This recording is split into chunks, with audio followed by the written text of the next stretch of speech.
Okay, so look, I'm over here minding my business, right? Not bothering anybody at all. Finally got myself a nice Starbucks. You know I am lost without a flat white, 20 ounces. And so it's lunchtime over on the 13th juror at Brandy Churchwell's live stream of the Melly trial. So I was like, what am I going to do? You know what I'm going to do? I am going to listen to my alternate true crime, Snapped, right? So I was like, okay, nice relaxing murder while I'm doing my errands around the house. This case today is so crazy, but honestly, I think they only choose the crazy cases, but this one has some extra twists and turns that kind of blew my mind. So this dude, Danny, I forget, he's really not that important, but he is the decedent, the dude that got done in. So he's driving down the road, right? And it's dark, he's going 65, whatever, down the highway, and he hits a horse. A horse! They made sure to say that it was a chestnut horse. Okay, what does the color of the horse matter if he's dead?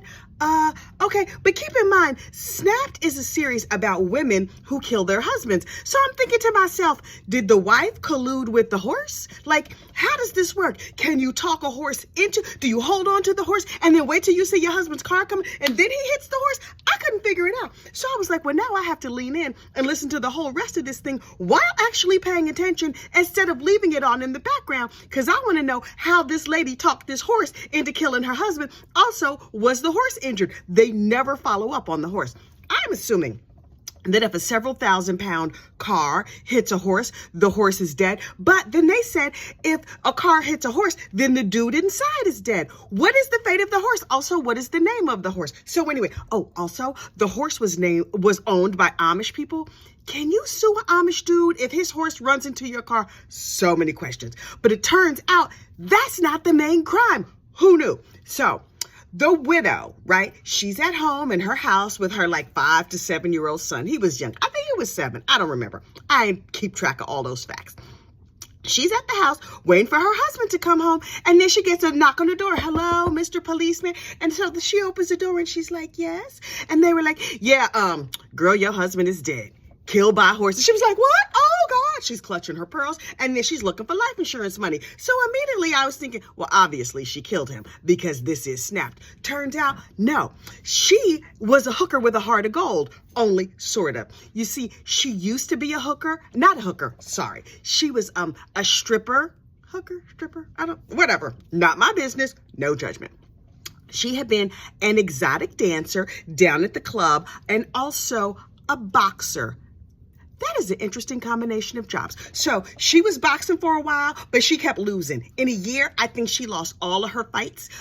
So she was like, you know what? This boxing thing is not for me, but I'm going to keep going to the boxing gym and work out. What can I do with my nice, shapely boxing body? I don't have a ton of education, but I am awful cute. I'm going to go over there and shake my groove thing over at the Naked Ladies Bar. So she's over at the Naked Ladies Bar and she's making her money. Good for her. And this dude, married man, keeps coming in and talking to her and he falls in love. And she's like, you know what? I'm going to give up being a dancer and I'm going to go just be like a housewife or whatever. So turns out a man can't change a hoe into a housewife, but a hoe can change herself in the house into a housewife if she so desires. So she's like living happily with this dude. Little problem. He's married to another lady. And I was like, oh, this is where the crime is going to come in. I see how this gonna go. So she's living with the dude. They're living their happy life. And the wife was like, wait, you over there living with the former dancer lady? Well, then obviously we're gonna have to get divorced. So they get divorced. The other people get married. The former dancer lady and the guy who's killed by the horse get married and they live in their life. So the first wife is like, yeah, but you're gonna need to pay some child support. And he was like, oh, yeah. I'm not gonna support my offspring. Sir, now I'm rooting for the horse because you're not going to pay for those kids that you helped make, that you brought into this world. Sir, What I'm not going to do, me personally, I don't mess with dudes who don't pay their child support. When I first met my husband, he was behind in his child support from his first relationship. And I was like, oh, well, then you are not qualified to date me. Because if you're doing that to her, what you going to do to me if we have kids? Nope. So I was like, once you get caught up on your child support, then maybe you could call me back. But until then, it is nothing you could say to me. And he was like, but he had a whole bunch of excuses. And I was like, let me talk to that lady. And if she tells me that your child support is straight, then you can take me to lunch. And so, you know what he did? He went and paid his child support. In truth, he wasn't that far behind, but you can't be behind at all. If you're not taking care of your kids, then focus on your kids. Don't focus on me. So he got his child support together. My husband, not this dude who got killed by the horse. But my husband, he was then just like a dude who was interested in me. But he went and got his entire situation together, got his child support caught up, improved his credit, got his whole life together, if you want to know the truth. But that was not about me. That was about him doing what he had to do for himself. But I got off track. So anyway, this dude was not paying his child support. Undateable. So the wife kept calling me and like, hey, you want to pay your child support? And he was like, you gonna have to talk to my new wife. And the new wife had the nerve, the hooker with the heart of gold. Turns out she didn't have that good of a heart of gold. She was just like, you taking food out of my child's mouth, lady. So he was not paying the child support. And finally, the first wife was like, your crazy new wife sounds super nuts, possibly dangerous. You know what I'm gonna do? I'm going to drop my request for child support. I'm going to get a second job. My aunties, my mom and them, they all going to help out because you ain't worth nothing and we going to let that go. Sometimes that's what you got to do. It's not there, but sometimes it's what you got to do. So jump forward a couple of years. This dude is killed by a horse. I say good riddance because you wasn't taking care of your kids. But, you know, I don't believe in public service homicides. Publicly, I don't. Privately, anyway. So the life insurance money comes in and the wife is like, oh, look at this. I don't have to dance no more forever. This is great. So the man's first wife has 2 children and the kids are all grown up. And the kids are like, yeah, you still owe our mama like $25,000, $30,000 worth of child support. And she was not willing to go after you, but we are willing to go after you. So the kids, the adult children said to their mom, you should go after his estate because the courts will make sure that his estate pays any money. So the mother was like, that is a good idea, children. So she goes to her lawyer. She explains the situation. The lawyer writes a letter, says, dear other lawyer, he got grown kids. Send them their cash. Send. So that's what the first lawyer did. So the lawyer for the widow is like, wait, what? Hooker with a heart of gold? We got this letter and those kids, they need to get some of this money because that's the way the law works and that's what's right. There's a vicious dog fight at my house. Girls, stop it. Fighting over toys. They're ridiculous. Anybody want some dogs? They're cute, but they are obviously noisy. Holly, Daisy, stop. These dogs are driving me out of my mind. So anyway, the lady, the widow, hooker with a heart of gold, not really though. She's kind of nasty if you ask me, because she wouldn't let that man pay child support, but he could have paid it if he wanted to anyway. So what was her name? Angel Brown. If you name your child Angel, I'm not saying that makes her a stripper or more likely to be a stripper. I'm just saying it's an easier transition. But anyway, I don't know why I just remembered her name, but I just remembered her name. Angel Brown is like, oh, I don't want this heifer to get none of my money. Turns out when Mr. Brown died, Angel got $30,000 worth of life insurance from a policy she bought, $200,000 worth of life insurance from his job, and another $200,000 from the Amish people.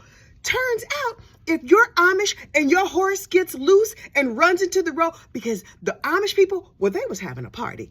Who knew Amish got down like that? And all the horses were tied up on a hitch. Well, this one particular horse got loose and was just running around. And the Amish people were like, here, pony, or whatever you say to make a horse come back. And the horse was not coming back and it ran into the road. And the fact that it was a chestnut horse apparently was relevant because chestnut means it was dark brown and the sky was dark black because it was night. So when the man hit the horse, he never saw it coming. He was driving down the street and next thing you know, he's like, why am I at the pearly gates? Or however that happens when you're dead. So anyway, there was an insurance. horses are insured. Like car insurance, only horse insurance. So the horse insurance people paid Angel Brown another $200,000. So now she has $430,000, and she has given this man's children zero. Now, all they were asking for was like $25,000 to $30,000 for the back child support. But when the courts got involved, the courts was like, oh no, they get half of all of that. So Miss Angel was going to get $200,000, and his kids were going to get $200,000. Well, Angel was greedy, and she was like, oh, no. What you're not going to do is take my money. Do you know how many tassels I could buy with that, and how many ill-advised outfits and bad colors and bad plastic surgery I could have with that kind of money? You're not getting none of my money. So she, instead of going to court and being like, how can we resolve this legally? Let's work out a settlement. That's not what she did. She called up a dude that she knew from her boxing days and was like, hey, can you do me a favor? And he was like, girl, I have not spoken to you in 15 years. Why are you calling me right now? And she was like, hey, how's your mom and them? How's your kids? You got a dog, didn't you? What's his name? Fluffy? Great. Listen, can you kill my husband's first wife? And the dude was like, well, how much money is in it? Mr. Boxer, sir?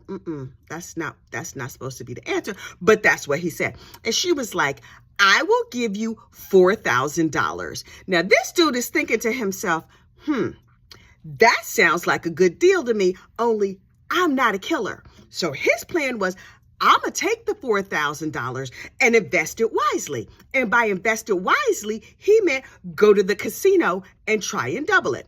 Instead, what he did was he went to the casino and he lost it all. But he was like, still, I'm not a murderer. And what's she going to do? Call the cops because I did not commit homicide? No, she will not. And so he starts thinking about it. He was like, number one, I already lost $4,000, so that's too bad. Number two, I should probably tell the police, because when she finds out this dude is not dead, she's probably going to hire somebody else. And I'm trying to get into heaven. So it turns out he was a hitman with a heart of gold. Don't remember his name, of course. So the hitman with the heart of gold goes to the cops and breaks down the whole situation. And the cops are like, great. Can you call her and get it on tape that she wanted you to kill the wife, the first wife? Now, listen, the first wife is not even the one who asked for the lawsuit to be filed. It was the adult children. But Angel, in her stupidity, was like, if I get this ex-wife killed, what did she think that was going to do? It wasn't going to stop the money, but whatever.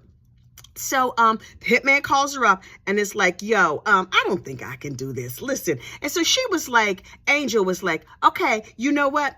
Give me back $1,000. No, you keep 1,000 and give me the other 3,000 back. He was like, yeah, about that. I lost it all at the casino. So sorry. And they started talking a little bit. And she was like, you know what?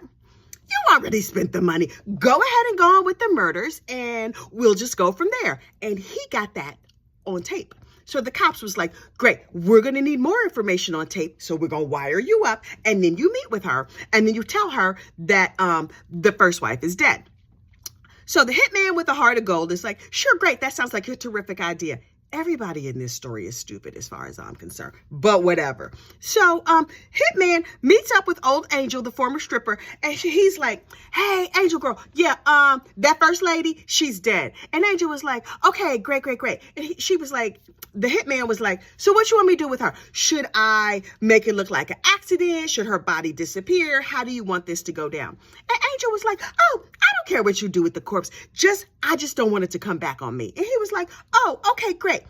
He got all that on tape. So he goes back to the police and was like, hey, Mr. Policeman, here's your recording. Thank you. Is there a prize? Do I get some bonus money or whatever? Because I turned in because I could get to the casino. Okay, no cash. Okay, fine. So next thing you know, knock, knock, knock. The police are knocking on Angel's door. And Angel is like, what? Oh my goodness. I can't. Why would you ever think that I would want somebody killed? And they were like, because we have this tape and it's all on tape. And she was like, we were just joking around. So they played the tape for her and she was like, it was a bad joke. It was a misunderstanding. My humor was bad. I can't believe he double crossed me. Angel, I can't believe you thought he wouldn't double cross you. Listen, if somebody called me and was like, for $4,000, can you kill this person? I would say absolutely. And then I would pay off my visa or pay down my visa or whatever other thing. Maybe I would go on a brief vacation. We a family of 5, child. $4,000 not getting you very far. But we would do something. We would definitely have a nice dinner. Everybody would get new clothes. We would work that situation to death. But that's not what she did. That's not what he did. Oh, and after I took your hit money, I would not hit anybody. I'm not a killer. I couldn't kill a squirrel. Now, I will kill a mouse with poison and then make my husband pick it up. But I am not a killer of human beings. So Angel goes to court and she's like, do I look like a lady who would kill somebody? And the jury thought yes. They deliberated for 2 hours. Probably didn't even get a sandwich out of that because 2 hours, that don't even take you to lunchtime. So they deliberated for 2 hours and she got 9 years in prison. That does not seem like very long. Meanwhile, her child, who at the time was fairly young, like 10 years old when she went away, he went to live with some cousin, auntie, whoever. And they raised him right. He's a nice, good, upstanding young man. He does not talk to his mother. And she's sending letters like, Dear Darquavian, or whatever his name was. He had an odd name. Dear Darquavian, I'm so sorry I tried to kill your step siblings, mama. I promise not to do it again. He don't want nothing to do with her because she is trash. But you know what was not trash? That story from Snapped. It was good, right? The horse threw me all the way off. I was like, ooh. Horses might be like a new murder weapon that we never heard about. Turns out no. That part was just an accident. But we learned about horse insurance. We learned about all kinds of stuff. But now I need to go learn about a sandwich because I'm a little bit hungry. Now, you like and subscribe, and I'll see you back here tomorrow for another true crime story. You have a great day. Bye.